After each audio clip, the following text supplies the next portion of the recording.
Today I wanted to talk to you briefly about content marketing and what it's all about. A lot of people are finding out that traditional marketing and advertising strategies that worked great back in the day, now they don't work anymore. The fact is that customers are now in charge of their media channels that they receive and how they receive it. And they hate being pitched or sold to, so naturally they just tune out. There's a fundamental difference between selling to someone and helping them. And that's where content marketing has stepped in. You really need to build the trust of your audience and share information that's actually useful and valuable. And thought leadership is one of the really very best ways just to do that. And it's not about preaching about your product's features. It's about sharing key insights and advice that your audience finds really important. And if you can successfully build your audience with thought leadership, you're going to position yourself and your organization as the go-to firm for your industry.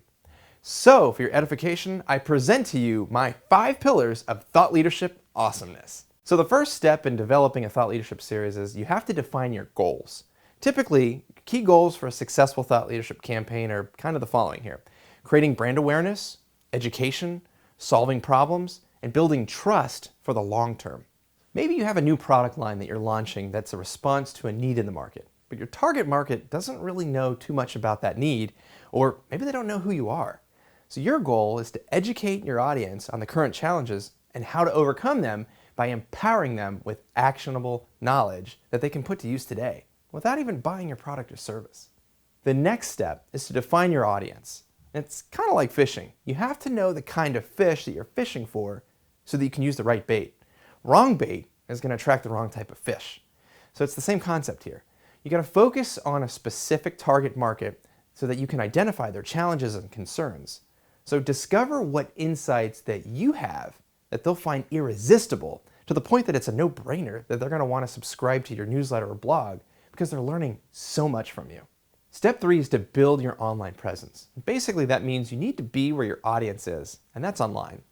So utilize your website, blog, newsletter, and social media channels. If you don't have a LinkedIn business profile page, get one. No Facebook fan page for business? Start one. Subscribe to industry blogs and forums, Facebook pages, and groups.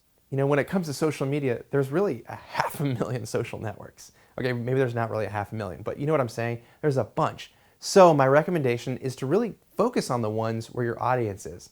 So back to this fishing analogy we had before. Different lakes have different types of fish. So spend time on the lakes where your fish are. So if your industry as a whole is really big into LinkedIn and Facebook, then be on those platforms and forget the rest. There's really no need to be tweeting to a blank wall. Here's a list of web channels that you must consider: using your website, starting a blog, or maybe even a vlog, which is a video blog series, kind of like this. LinkedIn, YouTube, Facebook, Twitter, Instagram, Pinterest, and there's a bunch more. Start with those. Step 4 is to book speaking engagements. The goal is to get yourself and your organization and your message out there in the public eye. So start signing up to give presentations that are related to your industry. Something magical happens when you're given a microphone and a projector. Everyone in the room listens to you, provided that your message is relevant and intriguing. But really, the more that you're able to do this, you'll be put on a fast track to build an expansive thought leadership empire. And this exposure will build your audience, especially online. If you can videotape these engagements, that's all the better. That's extra content that you can use in your social media, website, and blogs, which leads me to my final point. Content is king. Thought leadership is really useless without quality content. You have to produce quality content that connects your brand to your prospects. It builds trust and educates. In short, quality content is highly relevant for a quality experience, and it needs to be fresh and continuous. I like my content how I like my bread, hot and fresh from a brick oven, not cold and stale. Stale content that isn't consistent, it's not going to attract viewers. So it's imperative that you keep serving hot and fresh content on a regular basis. So there you have it, my 5 pillars of thought leadership awesomeness. Take it, run with it, start your own thought leadership series, and dominate your industry. So if you've got a thought leadership series already, share it with us in the comments section. We'd love to check it out. As always, thanks for watching, and don't forget to like, subscribe, and share with your colleagues, friends, and assorted relatives. And be sure to check out other OP videos for even more valuable insights.